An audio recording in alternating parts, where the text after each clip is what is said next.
Good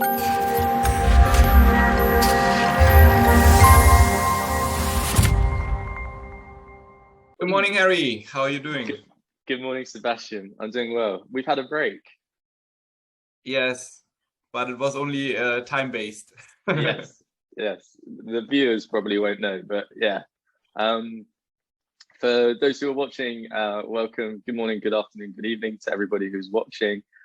This is Harry and Seb Talks, where we do our Friday live stream, where we're talking about pretty much anything related to starting your own business, how to handle difficult clients, how to write proposals, anything really that is in our domain that we can help people with overall. Usually the way that the format works is I come to the call with a question that Sebastian doesn't know, and then Sebastian also comes to the call with a question that I don't know, and we just generally talk about it overall. My question this week is a lot of people at the moment on my YouTube channel have been asking me about the transition from going from freelancer to an agency, and how can somebody achieve this, and what should be some of the things that they need to think about in terms of I was a freelancer, I was charging for my own time, and I was getting paid for it. I have a good amount of clients coming in, or maybe I want to focus more on the business side than the freelance side. And what do I need to do in order to be able to go from being a freelancer to an agency with a couple of employees or contractors to help me out? Nice question. I would say most important is the finances, so that you are able to pay somebody, that you are able to predict your cash flow. And in order to do this, you need to have like a steady income. And this is based on contracts which which give you the certainty that there will come some money in. Also contracts where you have something written in how long is the cancellation period, so when a client can cancel a contract, so that you have some time to get new clients. I think this is most important. And the other thing is, oh no fly. The other thing is that when you have this in place, you should calculate for yourself how much money you need and how much does an employee cost. Sure. Also, what should this employee do so that you can still focus to get more clients? And let me think what else. I think just going off of your point there, like saving time is a really big thing. That's the main thing, because whilst you have somebody doing the work for you, most likely you also need to be, as you said, talking to clients, you need to be marketing, you need to be focusing on systems. And that's our whole point of getting employees, right? Like they can take care of the work, so to speak. They can do the website design, or they can do the Google ad campaign for you. Yeah. And that frees up a lot of your time then to work on the actual core parts of the business. Yeah, I agree, because that's the first step to get out of this treadmill, like working all the time. And you also need to be able to delegate and to give tasks to somebody else, because I know lots of freelancers, they still want to do it then, or they're not happy with the results of their employees, and then they do it by themselves. They got pissed and nothing happens. They get more and more angry about the employees, but they should give the employees like a good training and also be patient with them to learn, and also explain and tell them what they expect from them. It's a brilliant point. Expectations up front.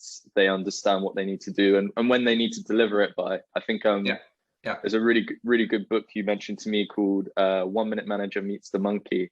And it's all about delegating tasks and making sure that you set clear expectations of when that task needs to come back, and setting up calls and reviews and stuff. I was going to add to what you said. I think paying for quality is a really big thing as well. Like if you get a really cheap freelancer, you're going to get a really cheap end result, and that could lead to your frustration, right? Whereas if you're paying for quality, if you're paying for somebody who's got a good portfolio and they're charging what they want, and you're happy to pay them for what they want, then you're going to get good work, and that will help with a lot of the headaches that you could potentially have as well. Yes, that's true. I would also say that if you guys who are listening, if you don't have the money to pay for a very good freelancer, most likely you need to look at your pricing, because at some point you're going to have to charge more, especially if you're a freelancer. At some point you need to think about more than just charging for that freelancer. You need to think about, okay, I'm charging for the freelancer, what they're charging. How much money are we going to make on top of them? What am I charging my fee on top of that to project manage the project, get it from start to finish, etc. All of a sudden, you're going to find that your fees are increasing as your costs increase as well. And as you said, Sebastian, I think for the guys who are listening, like it's really important that they focus on the finances and how much is something costing to make, and what are you making from that as well. Yeah, that's really important, I would say. And the other thing is, you don't have to start to employ somebody full-time. You can start with somebody part-time, or the other way is like you can think of a task that is really like monotonous. If you just automate it, or if something that you don't like, a task that you don't like, maybe to outsource it to somebody else, like virtual assistant or something like this. So there are several ways how to step out of this I'm doing everything by myself for the next step, to have like the next step in the business, you know. There's a great guy that I met on a lunch club. Check it out, guys, if you haven't checked out the app. It's great for networking. And he's written a book, and I was reading his book, and he said, I outsource my ironing for my shirts. So every week or every 2 weeks on a Sunday, he drops off his shirts to somebody, and they get ironed and then sent back to him. He saves 4 hours a week doing his ironing and washing, because oh my god, yeah, because I would do the same. If I have to wear so many shirts, I would do the same, honestly. But it's a really cool concept, right? Like saving time. He doesn't employ that person, so he doesn't have to pay them regularly. He just pays them for the job, and then after the job's done, that's it. They don't speak or talk anymore, which is great. Nice. Yeah, my question was a bit more about proposal. Okay. So what would you say is, like, for you, a kick-ass proposal in order to convince your client? What should a kick-ass proposal include? What an awesome question. What an awesome question. I would say that for me, our proposal at the moment, I'm going to go off of what our proposal is because it seems to work. And there's a really good template online, the perfect pitch proposal from the future. If you haven't bought it, I would buy it. It's like $50. I know that you and I both use it, Sebastian, right? Yeah, we modified it, but the basic outline or design is like the future. Yeah. So make it your own, obviously, and your own colors and branding and stuff. But always have a cover letter at the beginning with a picture of their business or something related to their business. And just the biggest thing here is making them understand that you understood their goals. So what did you talk about in that call that they said were the 2 or 3 things that were most important for them achieving? And just reiterate that to them in the proposal. I know a lot of people like to mix capability decks and proposals together, so you have some stuff about the team. A tip that I got from a guy called Janusz, who's an agency coach, is that you should include pictures of your team, but also include pictures of their team and have them side by side. So it seems like you're working together already as a unit rather than 2 separate things. pricing really clearly set out, and as well as that, I put our hosting details in there as well, because clients always ask us about hosting, and it was just, if there's I always find if there's common questions that they ask you, then it should be going in your proposal, because you don't want to have to keep saying that stuff. One tip that I would like to give off of all of that is that you need to make sure that your proposal is more like a template rather than something bespoke that you're making every single time, because you could waste hours putting together a proposal, like hours, right? And you could do that for every client who comes to you for a job. And when they do, you're wasting time if they don't close. But if you have a template that you can just fill out their name, fill out the pricing, but all the steps are the same and the hosting is the same, then really all you need to do is update pricing, update a few pictures and text, and then you're good to go, and you can send it out. And we're all about efficiency, you and I, Seb. So I think it really speaks to us when you can be quick like that. Yeah, I totally agree. That's a good advice with the template. Same what we are doing. We have one, we call it service presentation with our capabilities. And the other thing is like the proposal, which is a template, and which we fill out then when a client is approaching us.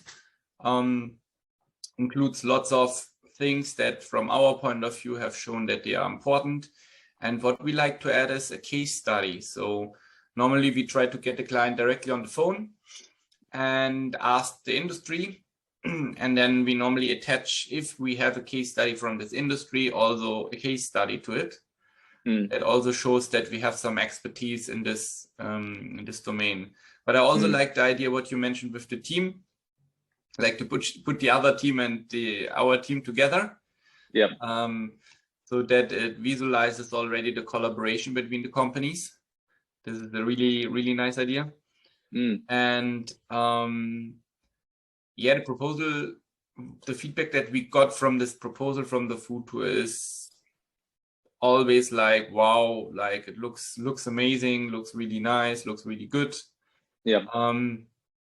Of course, we had to modify it because the food tour is more about design. We are more about digital marketing and lead generation. So we had to modify it for the strategy. Also, we put their clients with whom we worked, and but I think it's important to have a good proposal in place, because especially when you have like bigger clients, you need somehow to show them that you deliver quality. And the proposal, from my point of view, the proposal starts with delivering quality. When they see how your proposal is made, not spelling or grammar errors, then they know, okay, these guys are professionals, I want to work with them, instead of like something just on 2-3 pages and you think, okay, what is this? This person didn't spend so much time. And that's a great point. And I feel like if you're struggling as somebody who's not a native English speaker, but you're working with English clients, or even if your writing isn't really up to where you want it to be and you feel like it could be overworked, go on Fiverr or Upwork as well, guys, and you can employ a copywriter for a couple of hours just to quickly look over your writing and help like boost it up into the sky. And it will really make the difference if it's cleanly written, as you said, Seb, because it's all about that first impression. You've made a really good first impression on the call, perhaps, but that proposal is like the make or break. And if it just looks like shit and there's like errors all over the place, I mean, I won't work with that person. I don't know about you, Seb, but it just doesn't give you confidence. Yeah, and also important is listen to the client. What language are they using? And when they use some specific terms, the same time, like we want to be leader in this market, then also put it in your deck, in the proposal, so that he finds exactly the phrase in this proposal, what he said in the meeting. So that means you listen on one side and he can identify himself with the proposal. The final thing that I would say off the top of that is that when you're presenting the proposal to the client, don't email it to them and just expect them to get back to you, because there's nothing worse than sending a proposal out and not really knowing what's going on. Book in a call with them to walk through the proposal with them. Now, I've done this a couple of times already, and it's increased our conversion rate so much more, because when we're in the call with the client, we're walking it through with them like a presentation. We're talking about the pricing, we're talking about the goals. And very quickly on that call, you can figure out, okay, is there a problem? There's something not here that they need an answer about? Is there something missing for them? Are they not confident on the pricing? And you can talk to them in that call and very quickly help get over all of those objections, so that you're reducing back and forth, or maybe they don't get the answers to their questions, so they don't go with you. But instead, you can answer all those questions on the call. And then usually at the end of the call, you can just say, great guys, so are you happy with this? They say yes or no. And then you go, great, well, I'll send you a contract right now and the first invoice, and let's get going, you know? How do you deal when the client says, yeah, but I want first to look over the proposal before we have the call? So I think that's fine, but you have to say to them that's not part of our process or policy, because we want to walk over the proposal with you and explain it and help you understand what's inside it. We're more than happy for you to go away after we've done the presentation and have a think about it and look over it yourself. There's no pressure as sales, you know, you've got to sign this now on the call. But the main thing is, as part of our process anyway, is you do the call with the proposal, and then you either decide on that call whether they want to go forward with it, or if they want some more time, you just tell them very politely, you guys are more than welcome to have a think about this, look over it and stuff like that. The main thing really, Seb, is I just want to answer objections before they kind of crop up. Yeah, I think this is important to deal with objections, because you hear normally the same things, especially when you're a premium service provider. So like, it's too expensive, why it's so expensive, and things like this. And you should clear them out directly when you discuss the proposal. I have a bonus question for the end of this episode. Bonus question. Where was this written? Nobody told me about it. I wasn't briefed before. So if you're okay with it, it's just very quick, but I thought maybe we could both tell a story. So based off of the first question, what's the worst experience that you had with a freelancer or contractor? Maybe keep it brief, but and what sort of lesson did you learn from that? The worst experience with a freelancer. Yeah, unfortunately, it's always with developers, web developers, because it's hard to find good guys. And for this specific project, we had kind of a partnership that we give with agency clients. We also got some clients, but I didn't have really like this type of project, which was a bigger website for in the automotive industry. And prices were high for Romania, and I tried to brief as good as possible, and there were so many bugs, and this agency was like underestimating the work, and also the what they had to develop. There was an API developed, which is quite complex, and they weren't able to deliver this, so they didn't have the capabilities. What did you learn from this? And what I learned from this is work with professionals and test them first, which is hard for web development, because first you need to trust what they say mainly, but also at the beginning to look for red flags. And even if it's at the beginning or in the middle of the project, just to stop it, because if you want to finish it, it's not delivering the results. Gladly, then we took the developer from Germany, which is a professional and which helped us a lot in the process. But this was my worst experience that I had with a freelancer or with an agency. And it's also hard to deal then when you are between the freelancer agency and the client. to tell them why it takes so long, why doesn't it look professional, why is it not responsive, and things like this. Yep, really good advice. Really good. But advice. also the briefing should be really clear. And I think you should also make clear in the contract, or in the future I would put in the contract like deadlines, and if you don't fulfill the deadlines, that you don't get a payment, you know. Yeah, I think that's a really good idea, and the contracts are like a really thing that needs in, and deadlines as well are a big thing. My worst experience probably recently was that I didn't set a hard deadline. I kind of just said, yeah, whenever you can get it done, kind of thing. And because of that, the guy went on holiday, and I had to step in and do the work towards the end, which was a lot of stress because I had to clear everything off my schedule and jump in and do it. I think it's important sometimes to be able to have the skills to be able to do that when you need to. But at the same time, it was a massive headache. And really, at the end of the day, as you said, setting clear expectations and deadlines will save you from that sort of headache. So I hope whoever's listening, you guys are able to take some lessons from our pain and be able to go forward from that. Yeah, just shoot a question if something doesn't work out, or you want to have for different topics some questions. Just give us a question or write us in the comments. Nice. So finally, good morning, good afternoon, good evening to everybody who's watching. Thank you very much for tuning in to our first one back after a short break. If you would like to ask a specific question or topic for next week's live stream, you can leave a comment down in the YouTube things. Give us a like and give us a subscribe as well. Please follow the channel.